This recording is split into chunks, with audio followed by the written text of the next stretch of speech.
What is going on? Hey, what's up, guys? Mike Zard here, and today, next round of Open versus DennisEG. Now, DennisEG is a good player, but doesn't play PU, which kind of describes most of the people still in Open, to be honest. Like, generally good people who can steal good teams or whip them up themselves, but don't actually main PU. In his case, OU and maybe NU, I'm not sure, but definitely OU. But I can't take him lightly. Still gotta come in here, bring my A game. And one thing I do notice that was kind of like the first thing that popped in my head was last round I sort of relied on manipulative, not really being prepared for drops. And that was, relatively important in our games. Muck put in work, Cacturn should have put in work. Okay, it didn't do that much, but I realized I can't use that strategy this time because although he has no drops, he looks pretty damn prepared for a post-drops meta with, the Cacturn checks, the Muck checks, all that stuff. And looking at the team preview, oh boy, is Gogoat a threat. Like, this team doesn't particularly enjoy Leafeon, but Gogoat, you can't revenge that with Zebstrika, really. And Earthquake, +1 Earthquake can bot Muck, and that's just a significant problem here. So looking at team preview, Prinplup, nice for Floatzel, but you know what? Probably not going to be too useful because it's going to be set up fodder for Goat. Well, I do have Yawn, but it's something that Goat can come in on. Similar with Probopass. Probopass gets threatened by Goat to get set up on. I don't have Taunt, so I just have to Volt Switch directly out. Specs Mime, Psyshock doesn't do too much once he gets a bulk ups, and Dazzling Gleam into the Spadef Gogoat does, like 30-something%, and then Hornleech, +1 Hornleech Okos. So I really have to rely on offensive pressure with the Stout, maybe with the Muck, to keep that at bay. My team preview is basically, well, shit, that kind of just destroys me. I'm terrified. But other than that, I can put some decent pressure on with the Stout and the Mime, so it's not all terrible. So leading off, he tosses out Float, so I'm just like, let's go with the Specs Mime. Doesn't really hurt. I don't really want to take a Waterfall turn 1. I'm gonna go Prinplup. He actually stays in Hydro Pumps, which would have been bad if I was, if I stayed in and all. But I'm just going to get up my Stealth Rock. No, I Scald first because I want to try to burn the Go-Go, but he decides to stay in and, trade his Floatzel for weakening my Prinplup. I'm totally okay with that, Prinplup, stops the Go-Go, but nothing else, and not having to worry about Floatzel is good. Prinplup was the thing that just lost to Gogoat, so I don't really have to worry. I go back into Mime purely because I know this is an easiest Scarf bluff of my life, and then I click Spec Psyshock, do 60% to Camerupt, boom, Scarf bluffed. And I want that Camerupt weakened because Camerupt, walls up Strika. So he goes right to Volby. I wasn't sure if he would, and I'm just going to stay in knowing that he's going to U-turn, and I want to see what he gets into. He U-turn crits me, which is fine, doesn't really matter. Goes into Camerupt, so I know the Volby is going to be coming back out, and I can go right to Probopass. If for whatever reason he didn't, he was either going to Rocks or Earth Power anyway, so that's fine. He can break my balloon, but I do get up the Stealth Rock, which is pretty gosh darn cool if you ask me. It would have killed Floatzel, but he goes into it and only has one more Life Orb hit, which means I can go right to Muck. I wasn't too sure about whether I should go Muck or sack Probopass, because Muck does get him a free camera up to set up his Stealth Rock, or a free Mawile if he wants to go to that. But either way, I reasoned Probopass is still useful. So he goes camera up. I'm going to go right into Stoutland, because I figure he's got to use the turn to get up Rocks, and this is basically just a kill. And here's where the game gets interesting. I think this was definitely the biggest misplay, I just really don't agree with this. Gogoat was a huge threat. It could have potentially set up on Probopass. Just get one bulk up on Probopass, one on Mime. Could have been a huge threat, assuming he has Earthquake, which he almost certainly does. But he's actually going to switch it right into Stoutland, which I really don't understand. I understand maybe he was predicting Superpower to hit the Mawile, but he's offensive Mawile. That's pretty clear from team preview. And Mawile takes a ton from frustration. I believe it 2 KO was offensive after rocks, but in any case, it would have done a lot. Yeah, I just don't think risking Go-Go was the appropriate play here, because that was his big threat, and now I have all the offensive power I want with the Stoutland and the Mime, and he doesn't have that kind of threat, so he can go Mawile. But the thing about Mawile is I'm totally free to just sack Mr. Mime. I go Mr. Mime as the death fodder because if he Swords Dances, I can directly trick and not lose to a Swords Dance Mawile, because that would fucking suck to just choke the game to SD Mawile.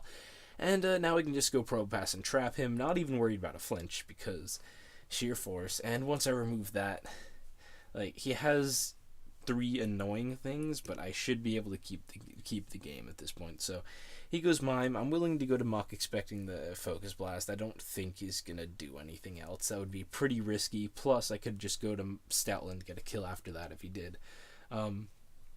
So I Poison Jab. I wasn't sure if I needed to risk the double, so just going to click a safe jab, go right into Stoutland to try to get a kill after that. And he pulls a double into Mr. Mime. I do the calc, and a Scarf Focus Blast versus Stoutland has an 18.8% chance to OHKO, plus hitting. He does that, and I stayed in because I was completely willing to risk that. Like, no way he's going to get the chance, but, you know, he gets the chance. I can still win this game. Regardless of that, I knew also if he did get that very small chance to actually take out the Stoutland, I can go Muck, I can get the kill. Mr. Mime, I can just sack my Muck, because at this point he can't switch into Zebstrika, and Probe Pass checks the Mime, and, you know, I don't have to, you don't have to be some kind of brain surgeon to understand how this works. I can go right to Probe Pass. Because Psyshock isn't going to 2 KO even with some rocks, I feel pretty safe Volt switching and not like flash cannoning or anything like that. Go right to Zebstrika, get a kill, and he's going to have to click Focus Blast here, and I'm just barely out of range. I think the max for Focus Blast is like 70 or something. Something like that, I don't know. Yeah, that does 64, so max of 70 is probably appropriate. And this game came down pretty close, but Zebstrika is able to clutch me the game. Definitely harder than I wanted it to go. So going into game 2, I'm like, I don't want to get caught off guard by stuff like Go-Go, because a well-played Go-Go could have won. I'm not saying that like that misplay just cost him the game, and he definitely would have won, but definitely could have been a lot more threatening. So going into game 2, I just bring this generic-ish, well, it's generic plus Soul Rock offense, because I figure it can really just sort of overwhelm whatever he has, and I don't want to deal with some random-ass Mon like Go-Go just automatically winning. Don't want to have that. And he brings some kind of bird offense, which completely works for me, because I'm Life Orb mixed Floatzel. I can hit the Chinchou for like 50% with Frustration. I don't have HP Electric, so I can't OHKO the Swanna, but I can almost take it out after rocks. Plus Soul Rock, it beats Dodrio, it beats Monferno, it beats Golem, and that's all it really needs to do. I have the check to the Semi-Sage and the Boufflant and the Rapidash, so I can totally play around that. Swanna is also checked by Boufflant. Like, I feel pretty good about this matchup, and we'll actually see how that goes. But I'm just going to toss out Rapidash turn 1 because, you know, it gives me the offensive pressure, which I'm immediately going to waste by just wild charging as he goes Golem. I don't want to make a risky play turn 1 and lose the Rapidash because he stayed in Scalded, and if he does go Golem, I can just go Soul Rock and get up my rocks, because those hit 2 birds on his team. He goes Semi-Sage, and I'm going to expect the Superpower hitting the Boufflant or the Rapidash. Try to go Leafy on us. He did just Leaf Storm and misses. That would have done like 40%. The overall effect on the game, the way it went, would have been minimal. It does kind of suck, but basically I'm able to get off a Scarf knockoff, as the Gunk Shot won't kill without the extra Leaf Storm damage, and now I can get off another knockoff, put him in range of rocks. But, you know, it's not going to really matter too much. Essentially what happens is I go Floatzel, just to revenge. I click Frustration, because in the unlikely event that he somehow goes Chinchou right on Floatzel, boom. Chinchou's worthless. I also have Joe Run Rapidash, so it's even more worthless than it would have been, but dead Chinchou. Floatzel's looking pretty strong here as he goes Scarf Dodrio. I can go right to Soul Rock. No reason to risk my Floatzel dying here. And even though he does actually make the prediction go knockoff, I'm a Colbur Soul Rock, and that does absolutely shit. He doesn't really have a switch in here, so I don't even have to recover. I can just click Will-O-Wisp. Don't actually hit, but it doesn't matter. Like, I'm just going to click Will-O-Wisp again. It's pretty safe. If he wants to go Monferno, I can just send Headbutt. If he wants to go Swanna, I'm not really afraid of that. So he does sack the Simisage, which is probably his best play, and bring Swanna in. I know I can pivot right into Boufflant, take any 2 hits. I'm pretty sure I take 2 Life Orb Hurricanes, and if not, I have 2 offensive checks that can revenge it. I click Pursuit because I'm pretty sure he's going to switch out, and at that point, Swanna dies to Rocks, and all he has are Monferno, Dodrio, Golem, and they all lose to Soul Rock.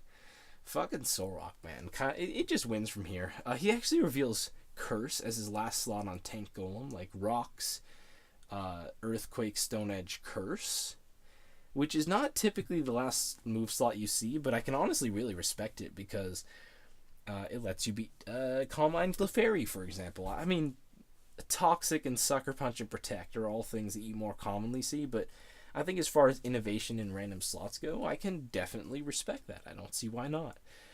But unfortunately, because he has no Sucker Punch, Boufflant takes out the Cursed Golem.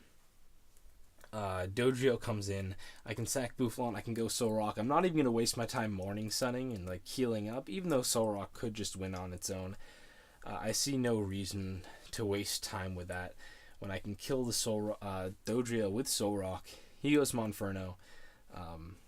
He can't set up because I do have Zen Headbutt and not Rock Slide, which means I can just go Floatzel. I Aqua Jet here because if he was Mach Choice Banded, I was in range of a roll. It turns out he's not. That does 36% as he does Mach Punch. But, I'm just playing it safe. I do have the Drill Run Rapidash to come back in. And his last mon is Swanna, which dies to Rocks. So, yeah.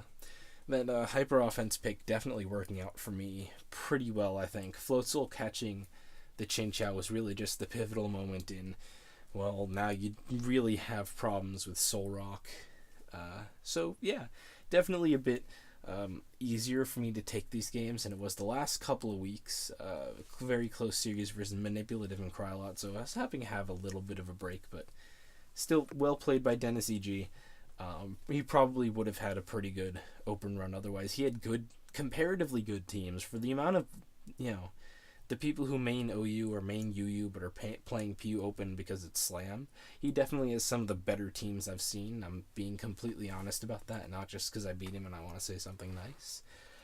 So yeah, I hope you enjoyed some more Open stuff. I'll be bringing round 5 at some point, even though it's not even up yet, although it'll probably be up when I post it.